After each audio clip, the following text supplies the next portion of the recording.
It's no surprise travel all over the world is down because of COVID-19. Airlines are taking a big hit, and tonight NBC4 is getting a hand on the numbers at John Glenn International Airport, and that's where we find NBC4's Eric Halperin. And Eric, how much of a hit have the airlines taken there? Colleen, an airport spokesperson, tells me this April the airport is seeing 96% fewer passengers than it saw last April. Now, it's 11 o'clock at night, so it makes sense that the airport is empty. But aside from a passenger here and there, this is also what the airport looked like for most of the afternoon. No lines at TSA, canceled flights mixed in with those still on the schedule, and just the occasional traveler rolling through.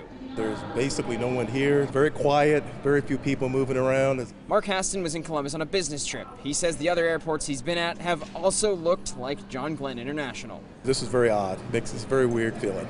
On a normal day, you'd probably see travelers at 1, 2, 3, 4, possibly most of the self-check-in kiosks. But while we were here today, we only saw a handful of people checking in.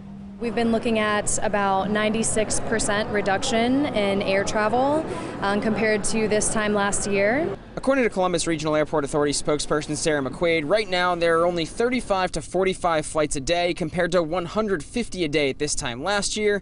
When it comes to passengers, she says 12,000 were flying out a day last April compared to 500 this April. It's a lot quieter here. The first sign of fewer passengers comes as you drive to the airport. Some of the long-term parking lots are closed due to the lack of travelers. The ones open don't have anywhere near as many cars as usual. The first impression was that the parking lots are all empty. Parking fees are the biggest revenue source for the airport, followed by airline service fees. Both are down right now, and McQuaid says it's too soon to tell exactly how much revenue's been lost. We have a long history of conservative budgeting. We're prepared with a strong budget to kind of weather that storm.